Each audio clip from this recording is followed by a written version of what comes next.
Quem foi Hannah Arendt? Hannah Arendt nasceu na Alemanha, no dia 14 de outubro de 1906 e faleceu no dia 4 de dezembro de 1975, em Nova York. De origem judaica, foi uma cientista política e uma filósofa das mais influentes do século XX. Vítima do racismo antissemita, fugiu para os Estados Unidos em função da ascensão do nazismo em seu país. No continente americano, conseguiu a cidadania estadunidense, o que a permitiu atuar como professora. Tornou-se um dos grandes nomes do pensamento político contemporâneo por seus estudos. Regimes totalitários, a liberdade, o abandono das tradições culturais e a administração tecnocrática da sociedade foram alguns de seus temas principais. O que é política para Arendt? Para Arendt, a política deve basear-se na pluralidade dos pensamentos e ideias, e não deve ser exercida de forma isolada. O pensamento é o gesto criativo do indivíduo diante do mundo e de si mesmo. A política nunca deve ser algo único e de opinião única. Deve ser o lugar do plural, dos muitos seres humanos, dos muitos cidadãos. É o lugar onde nós podemos, onde nós estamos e nos movimentamos. E quando se pensa a política de forma egoísta e a partir do eu, se tem a chave para o totalitarismo. Para a autora, o totalitarismo é estabelecido na sociedade como partido único, onde não permite possibilidade de qualquer concorrência ou oposição. Promove manipulação das massas, substituindo o sistema partidário. O princípio do medo anula a esfera política. O terror paralisa as discussões e espontaneidade humanas de querer transformar a sua realidade, o que dificulta a sua própria condição de existência. Introdução do conceito de a banalização do mal, sociedade do crime. Ao conviver com parte das atrocidades do totalitarismo de Hitler, Arendt desenvolveu o conceito de banalidade do mal. A recusa do caráter humano do homem, apoiado na recusa da reflexão e na tendência em não assumir a iniciativa própria de seus atos, abrange um dos mais conceituados estudos sobre o crime. Immanuel Kant, filósofo que exerce grande influência nos trabalhos de Arendt, trata da questão do mal e coloca em cena o conceito de mal radical. O mal radical não é assim chamado por ser intenso, mas por estar enraizado em quem o pratica. Esse mal é aquele que, além de estar preso na pessoa, fundamenta-se no ódio. O antissemitismo nazista era, em geral, um tipo de mal radical. Arendt queria mostrar os dois lados da razão, aquela que possui lógica e reflexão e aquela em que sustenta o bem no próprio indivíduo, a razão que não é favorável para a coletividade. A filósofa não desenvolveu explicitamente o conceito de sociedade do crime, mas suas ideias sobre a banalidade do mal e a natureza das sociedades totalitárias podem ser relacionadas a esse tema.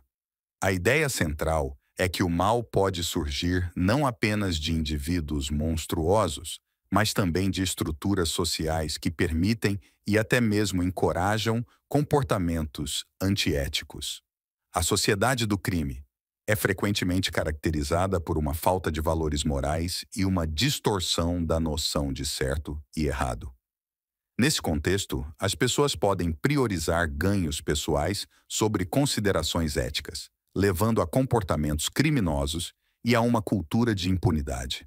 Por exemplo, em algumas comunidades criminosas, o roubo pode ser visto como uma forma de redistribuição de riqueza, enquanto a lealdade ao grupo é valorizada acima da conformidade com as leis tradicionais. Além disso, a violência pode ser normalizada como um meio legítimo de resolver disputas ou estabelecer domínio. Origens da sociedade do mal.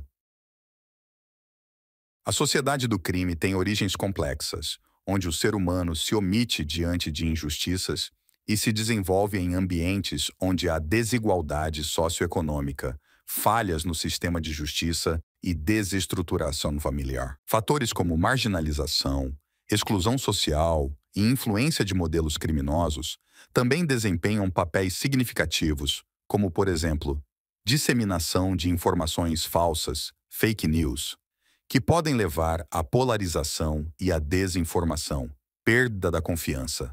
A perda de confiança nas instituições também desempenha um papel importante no surgimento e fortalecimento da sociedade do crime. Quando as pessoas percebem que as instituições, como o governo, a polícia e o sistema judicial, são corruptas, ineficazes ou injustas, podem se sentir desamparadas e recorrer a grupos criminosos para buscar proteção, justiça ou oportunidades que não encontram em outros lugares. Essa falta de confiança pode minar a coesão social e contribuir para a atividade criminosa, como facções e milícias. Como elementos que contribuem para a criação da sociedade do crime, podemos pontuar a normalização da violência, desesperança e falta de alternativas, ciclo de violência e trauma. Exemplos históricos da sociedade do crime. Julgamento de Karl Adolf Eichmann, chefe da seção de assuntos judeus no Departamento de Segurança de Hitler, foi o segundo maior julgamento de nazistas já realizados. Sua condenação foi baseada no depoimento de mais de 100 testemunhas, 2.000 provas e 3.500 páginas do protocolo da polícia israelense.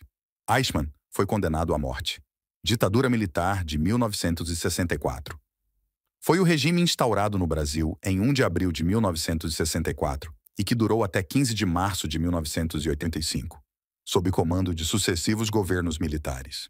Era um regime totalitário que cerceava a liberdade de expressão, onde os que ousavam resistir eram torturados. Coronel José Júlio de Andrade.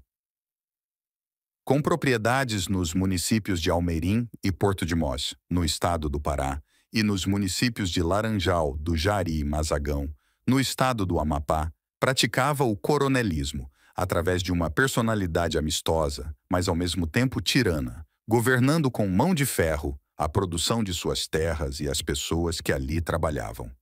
Depoimentos locais dizem que ele aliciava e levava as filhas de seus empregados para serviços domésticos, sexuais e trabalhos de excentricidade, caracterizando semelhança com antigos feudos medievais. Exemplo contemporâneos da sociedade do crime, Covid-19. Negligência do Estado com a saúde. Mais de 700.000 mortes confirmadas pelo governo federal. Crimes ambientais. Poluição do meio ambiente. Prejudica a si e as comunidades do entorno, que também ficam sem acesso ao meio natural e sujeitas a doenças e escassez de recursos. Mais de 600 indígenas da aldeia Yanomami foram a óbitos. Garimpo. Contaminação dos cursos fluviais e de peixes com mercúrio. Desmatamento, perda de biodiversidade, degradação do solo, alterações nos padrões climáticos e contribuição para as mudanças climáticas. Grilagem de terra, invasão de terras e reservas indígenas. Exploração sexual. Segundo o canal Ciências Criminais, o Brasil ocupa o segundo lugar no ranking mundial de exploração sexual de crianças e adolescentes, vitimando mais de 500.000 crianças e adolescentes todo ano, perdendo apenas para a Tailândia. Entre 2019 e 2020, foram encontrados 3.651 pontos vulneráveis nas rodovias federais, sendo que 470 foram classificados como críticos. 1.079 estão no Nordeste, 896 no Sul, 710 no Sudeste, 531 no Centro-Oeste, 435 no Norte. Do total, 60% são em áreas urbanas, especialmente em postos de combustível, às margens de rodovias. A sociedade do crime se manifesta em diferentes contextos e níveis de gravidade. A sociedade do crime pode se manifestar de várias formas, desde grupos informais que cometem pequenos delitos, até organizações criminosas complexas envolvidas em atividades ilícitas em larga escala, como tráfico de drogas, lavagem de dinheiro e corrupção.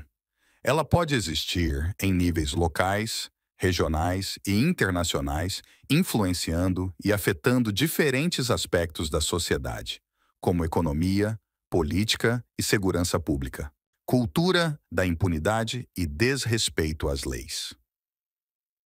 A sociedade do crime pode levar a uma cultura da impunidade de várias maneiras. Quando lideranças políticas ou grupos criminosos conseguem contornar a aplicação da lei e evitar punições por seus atos, isso cria um precedente de que é possível escapar das consequências. Isso pode minar a confiança das pessoas no sistema de justiça e levar à percepção de que as leis são aplicadas de forma seletiva ou injusta. Além disso, a normalização da corrupção e do suborno em uma sociedade pode levar as pessoas a acreditarem que é aceitável agir fora da lei ou buscar atalhos ilegais para alcançar seus objetivos. Isso pode perpetuar um ciclo de comportamento ilegal e enfraquecer o respeito pelas leis e pelas autoridades. Soluções: fortalecer as instituições de aplicação da lei, investindo em treinamento, equipamento e tecnologia. Implementar medidas de prevenção, como programas de educação, acesso a empregos e oportunidades de desenvolvimento comunitário. Desenvolver políticas de reforma do sistema penal que visem a reintegração de infratores na sociedade após o cumprimento da pena. Promover a transparência e responsabilização dentro das instituições públicas para combater a corrupção. Como análise de dados, para identificar padrões de criminalidade e prevenir atividades criminosas. Envolver a comunidade na luta contra o crime, fortalecendo a confiança entre os cidadãos e as autoridades e incentivando a denúncia de atividades irregulares. Conclusão: viver em uma sociedade onde o crime é prevalente nos desafia a refletir sobre nossa responsabilidade coletiva. Cada um de nós tem um papel a desempenhar na construção de comunidades seguras e justas, seja através do apoio a políticas que abordem as raízes da criminalidade, da promoção da educação e oportunidades iguais, ou do fortalecimento dos laços comunitários para prevenir a marginalização e a exclusão. Enfrentar o crime, o mal enraizado, requer um esforço conjunto e contínuo, pois somente ao agir juntos podemos alcançar uma sociedade mais justa e pacífica. A irreflexão, o lugar comum, a vontade de sucesso e a banalidade podem causar mais mal do que os planos diabólicos de um vilão qualquer. Arendt concluiu em seus estudos científicos que somente o bem tem profundidade. Para fazer o bem, tem que se pensar, refletir, ser virtuoso. Fazer o bem de verdade é difícil, pois exige que rompa com o egoísmo, ignorância e o ego. O ser humano tem que ter consciência, liberdade e responsabilidade para fazer justiça e desenvolver o seu papel como ser político.